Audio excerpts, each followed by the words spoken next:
வாழ்க்கைக்கு தேவை வருமானம், வருமானம் இல்லைன்னா அவமானங்கிறத புரிஞ்சுக்கிட்டு என்ன மாதிரி வயசு பசங்களுக்கும், அதிகம் பார்த்துட்டேன் அவமானம், 30 வயசு ஆகலையே திருமணம்னு அதை நினச்சி கவலைப்படுற என்ன மாதிரி வயசான பசங்களுக்கும் வணக்கத்தை சொல்லிக்கிறேன்.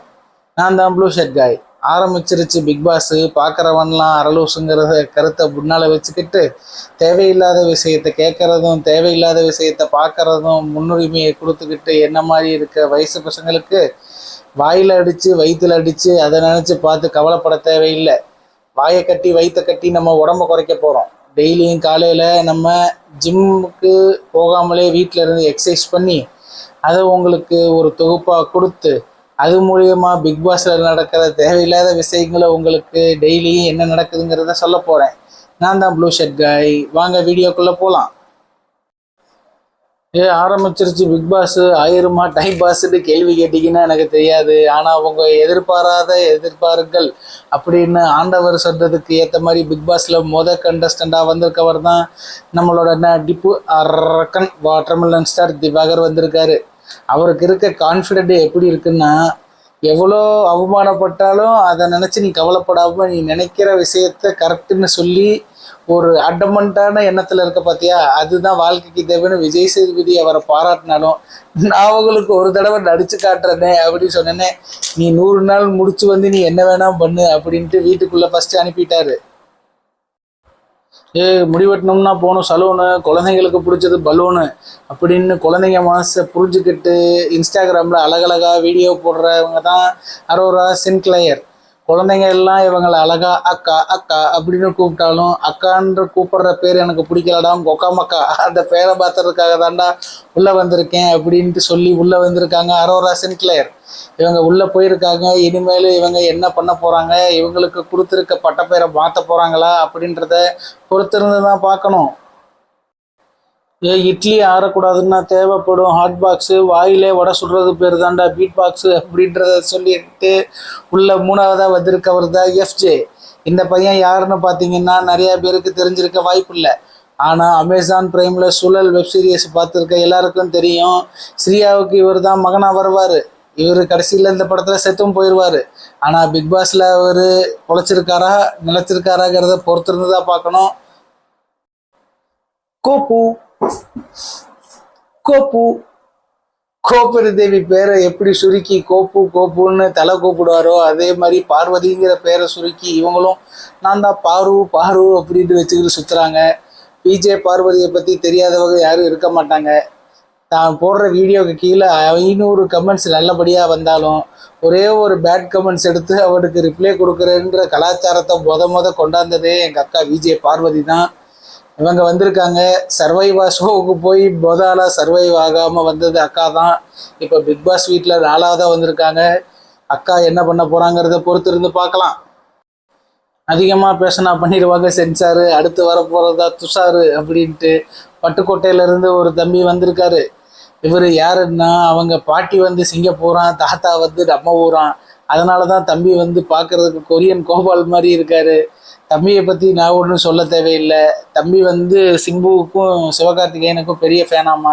அப்போ நான் யாருடா விஜய் சேதுபதி கேட்டதுக்கு அண்ணே நான் உங்களுக்கும் ஃபேன் தானே அப்படின்னு கை காமிச்சிட்டு கட்டி பிடிக்க போக, நீ வீட்டுக்குள்ளே முதல்ல போடா அப்படின்னு சொல்லி அனுப்பி விட்டாரு விஜய் சேதுபதி. ஆனால் தம்பியை பற்றி ஒரு எக்ஸ்க்ளூசிவான தகவல் சொல்லணுமுன்னா மிஸ்டர் கேகேன்ற யூடியூப் சேனலில் போய் பார்த்தீங்கன்னா இருக்கும். தம்பி யாருன்னா தான் திறமையை காட்டுறதுக்கு எவ்வளோ வழிகள் இருந்தோம் அது காட்டி மேலே வர முடியலன்ட்டு பார்க்குற எல்லாத்துட்டையும் நான் தமிழன்ட்டு வீடியோ போய்ட்டு ஃபேமஸான ஆள். டவுட்டாக இருந்தால் மிஸ்டர் கேகே சேனலில் போய் பாருங்கள்.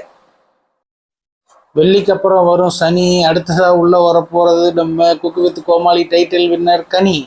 இவங்க யாருன்னு பார்த்தீங்கன்னா விஜயலட்சுமியோட அக்காவாக தான் பெரும்பாலும் நம்மளுக்கு தெரியும். ஆனால் ட்ரெயின் மூலியமாக லவ் லெட்டரை பரிமாறிக்கிட்டு ஒருத்தர் பார்க்காமலே லவ் லெட்டர் மூலியமாக கல்யாணம் பண்ணிக்கிற அளவுக்கு போகிற காதல் கோட்டை படம் எடுத்த அகத்தியன் டைரக்டரோட பொண்ணுங்கிறது நிறையா பேருக்கு தெரியாது. அடுத்து இவங்களும் உள்ளே போயிருக்காங்க. அவங்க திறமையை காமிச்சு எப்படியும் உள்ளே தப்பிச்சுக்குவாங்கன்னு நினைக்கிறேன். எல்லாம் நல்லா சமைச்சு கொடுத்தாலே உள்ளே இருக்கவனுங்க எல்லாம் சாப்பாட்டுக்கு அடிச்சுக்கிட்டு சண்டை போடாமல் நிம்மதியாக இருப்பானுங்கன்றது என்னோட ஒரு எண்ணமாக இருக்குது. பார்ப்போம் அடுத்து என்ன ஆக போகுதுங்கிறத. வரப்போகிற ஆளுங்கள்லாட்டி மச்சி நீயா, மச்சி இவன்டா, மச்சி இவன்டா அப்படின்னு சொல்கிற அளவுக்கு எல்லாரையும் உள்ளே தெரிஞ்சு வச்சிருக்க ஆளு தான் அடுத்து வரப்போகிற ஆள் நம்ம சபரி. சபரியை வந்து வேலைக்காரன் செய்திகள் மூலியமாக தான் விஜய் டிவியில் இருக்க எல்லாருக்கும் தெரியும். ஆனால் பிளாக் ஷிப்பில் இருந்தப்பயே நம்ம ஆளை பற்றி நம்மளுக்கு தெரியும். நல்ல ஆளு தான் இவரும் உள்ளே போயிருக்காரு. இவர் என்ன பண்ண போறாருங்கிறதையும் நம்ம பொறுத்து இருந்து பார்ப்போம். அடுத்ததா யாரும் எதிர்பார்க்காத விதமா உள்ள வந்த ஆளு தான் காந்தி. காந்தின்னா கோட்டுப்பட விஜய் இல்லை, டைரக்டர் பிரவீன் காந்தி. வயசு பசங்க கொண்டாடுறதுக்கு சோனியா சோனியா அப்படின்ட்டு வர பாட்டு வந்த படம் ரச்சகன் படம் எடுத்தது இவர் தான். என்ன மாதிரி வயசான பசங்க லவ் ஃபெயிலியர்ல தோத்து போய் ஒரு பொய்யாவது சொல் கண்ணே அப்படின்னு வந்த ஜோடி படத்தை எடுத்ததும் இவர் தான். அடுத்ததா உள்ள வர போறது யாருன்னு பார்த்தீங்கன்னா ஒரு புலிக்குட்டி. ஏன்னா சிங்கக்குட்டியும் புலிக்குட்டியும் தான் தன்னோட டெரிட்டரியை வந்து வரையறுக்கிறதுக்காக காலை தூக்கி மரத்துல ஒன்று கடிச்சு இதுதான் என்னோட எல்லைன்னு வரையறுக்கும். அந்த மாதிரி தன்னோட எல்லையை வரையறுக்கிறதுக்காக உள்ள வந்தது தான் கெமி. இவங்க யாருன்னு பார்த்தீங்கன்னா குக் வித் கோமாளியில் ஒன் ஆஃப் த கோமாளியாக இருந்தவங்க. ஆனால் உள்ளே போய் எந்த ஒரு கோமாளித்தனமும் பண்ண மாட்டாங்கன்னு நம்புகிறேன். ஏன்னா இவங்க இந்தியன் பேஸ்கெட் பால் டீமில் விளையாண்டுருக்காங்க, நாட்டுக்கு நிறையா பெருமை சேர்த்துருக்காங்களாம். இவங்களும் உள்ளே வந்திருக்காங்க. பொறுத்திருந்து இவங்க என்ன பண்ணுறாங்கங்கிறத பார்க்கலாம். அடுத்ததாக பார்த்தீங்கன்னா அக்னி சிறகே எழுந்து வா பிகில் படத்துல இருந்து ஆதிரை அப்படின்ற ஒன் ஆஃப் த ஃபுட்பால் பிளேயராக வர ஒரு ஹீரோயின் வந்திருக்காங்க. இவங்களுக்கு வாழ்க்கையில் வந்து என்ன லட்சியம்னா தான் எப்படியாவது உள்ள பிக் பாஸில் வந்து நான் பண்ணுற விஷயத்த ஒரு 4 டைரக்டராவது பார்த்து எனக்கு சான்ஸ் கொடுக்க மாட்டாங்களா அப்படின்ற ஒரு எண்ணத்துக்காக தான் பிக் பாஸ் வீட்டுக்குள்ளே வந்திருக்காங்களாம். அவங்க எண்ணம் நிறைவேறதுக்கு வாழ்த்துக்கள். All the best Aadhirai. Instagram பார்க்குற பசங்களுக்கு எல்லாருக்குமே இந்த ஃபீல்டில் வந்திருக்கும். அடுத்து வரப்போகிற ஆள் யாருன்னா ரம்யா ஜோ. ஆடலும் பாடலும் நம்ம தேடி தேடி போய் பார்க்க மாட்டோம், ஆனால் நம்ம ஃபோனில் எதுக்கு தான் அதை விடுவான்னு தெரியாது. அந்த மாதிரி ரம்யா ஜோவை பற்றின ரீல்ஸ் எல்லாம் நிறையா என் ஃபோனுக்கு வந்திருக்கு. இவங்களும் உள்ளே வந்திருக்காங்க. ஆனால் இவங்க வந்து சாப்பாட்டுக்கே வந்து ரொம்ப கஷ்டப்படுறதாகவும், சின்ன வயசில் நான் வந்து ரூம் ரெண்ட் கூட எடுத்து ஷேர் பண்ண முடியாத அளவுக்கு நான் கஷ்டப்பட்டேங்கிற மாதிரி சொல்லியிருக்காங்க. அநேகமாக இந்த சீசனில் இவங்க ஒரு பெரிய தாக்கத்தை ஏற்படுத்துவாங்கன்னு நினைக்கிறேன். உங்களுக்கும் ஆல் த பெஸ்ட் ஜோ. அடுத்து கோவை சரலா சொல்கிற மாதிரி இது என்னடி பஃப்பு பேஷன் அப்படின்ட்டு கோவை சரலா சொல்லுவாங்கள்ல, அந்த மாதிரி அவ்வளோ கொஞ்சி கொஞ்சி பேசுகிற மாதிரி ஏரோஸ்டர் வியன்னான்னு ஒருத்தவங்க வந்திருக்காங்க. இவங்களை பார்த்த உடனே விஜய் சேதுபதிக்கே என்ன பண்ணுறதுன்னு தெரியாமல் தரைச்சி போய் சரிம்மா உள்ளே போயிட்டு வா அப்படின்னு சொல்லிட்டாரு. அவங்க போகிற போக்கில் அவங்க அம்மாவுக்கும் அவங்க அண்ணனுக்கும் கூட கை காட்டாமல் உள்ளே போயிட்டாங்க. அடுத்து பார்த்தீங்கன்னா விஜய் டிவி ப்ராடக்ட் பிரவீன்னு ஒருத்தர் உள்ளே வந்திருக்காரு. கஷ்டப்படுற ஜீவனை கொண்டா அது கருணை கொலை, நான் கருணையாக பார்த்தாலே கொலைதாண்டா அப்படின்ட்டு சொல்கிற மாதிரி அவரை பற்றியே ஒரு பில்டப் கொடுத்துட்டு உள்ளே போயிருக்காரு. உள்ளே போனால் எல்லாரையும் பார்த்து பத்திரமா எதுவும் பண்ணிடாத அப்படின்னு அவங்க ஒய்ஃப் வேறு பில்டப்லாம் கொடுக்குறாங்க. அவர் ஒருத்தர் உள்ளே போயிருக்காரு. அடுத்து பார்த்தீங்கன்னா கானா பாடகர் ஒருத்தர் உள்ளே போயிருக்காரு, கானா வினோத்துன்ட்டு. வருஷம் எல்லா சீசன்லேயும் கானா பாடகர் ஒருத்தர் உள்ளே பிடிச்சி எதுக்கு தான் போடுறாங்கன்னு தெரியல. இவரையும் உள்ளே விட்டுருக்காங்க. இவரும் வெற்றி பெறதுக்கு நம்ம வாழ்த்துக்களை தெரிவிச்சுக்கலாம். அடுத்து பார்த்தீங்கன்னா தூத்துக்குடியிலேருந்து ஒரு மீனவ குடும்பத்தை சேர்ந்த பெண்மணி ஒருத்தவங்க சுபிக்ஷான்னு உள்ளே போயிருக்காங்க. இந்த பொண்ணு பார்த்தீங்கன்னா ஃபஸ்ட்டு ஃபிஷர் உமனாமா. இந்த பொண்ணு உள்ளே போயிருக்காங்க. அவங்களும் வெற்றி பெற வாழ்த்துக்கள். அடுத்து பார்த்தீங்கன்னா கமருதீன், அவரும் ஒரு விஜய் டிவி ப்ராடக்ட் தான். அவரும் சின்ன வயசுலேருந்தே நடிக்கிறது தான் ஆம்பிஷனாக வச்சுக்கிட்டு சின்ன சின்ன சீரியல் மூலயமா மேலே வந்ததாகவும் இப்போ விஜய் டிவியில் ஒரு சீரியலில் லீடாக நடிச்சுக்கிட்டு இருக்கிறதாகவும் சொல்லியிருக்காரு. அவர் ஒருத்தர் வந்திருக்காரு. அதுக்கடுத்து பார்த்தீங்கன்னா ஜிம் ட்ரெயினராக ஒருத்தவங்க நந்தினின்னு ஒருத்தவங்க உள்ளே வந்திருக்காங்க. அவங்களுக்கு யோகா பண்ணுறதுக்கும் ஜிம்மில் ஒர்க் அவுட் பண்ணுறதுக்கும் தான் ரொம்ப பிடிக்குமாம்மா. இவங்க பேசிக்காக ஒரு ஆங்கராம்மா. அவங்களும் உள்ளே போயிருக்காங்க. அவங்களோட கதையும் கொஞ்சம் சோகமாக தான் இருந்தது. அவங்க அம்மா வந்து கேன்சரில் இறந்துட்டாங்களாம். அதை கேட்கவும் கொஞ்சம் கஷ்டமாக தான் இருந்தது. இவங்களும் வெற்றி பெறதுக்கு என்னோட சார்பாக நான் வாழ்த்துக்களை தெரிவிச்சுக்கிறேன். அடுத்ததாக பார்த்தீங்கன்னா விக்ரம் உள்ளே வந்திருந்தார். இவருக்கு வந்து இன்ட்ரோ கொடுக்க வேண்டிய அவசியமே இல்லை அப்படின்ட்டு விஜய் சேதுபதியே சொன்னார். நானும் அதே மாதிரி தான். ஏன்னா இவர் யூடியூப்பில் இவர் போடுற கண்டென்ட் எல்லாம் தனித்துவமாக இருக்கும். இவர் பண்ண ரீல்ஸை வந்து ஏஆர் ரகுமான் ரீக்ரியேட் பண்ணுற அளவுக்கு அவர் பண்ணியிருக்காரு. அவரோட மைண்ட் அந்த அளவுக்கு அவ்வளோ ப்ராசஸ் வேலை செய்யும் அப்படின்னு நான் நினைக்கிறேன். அதுக்கடுத்து பார்த்தீங்கன்னா அகோரி கலையரசன் உள்ளே வந்திருக்காரு.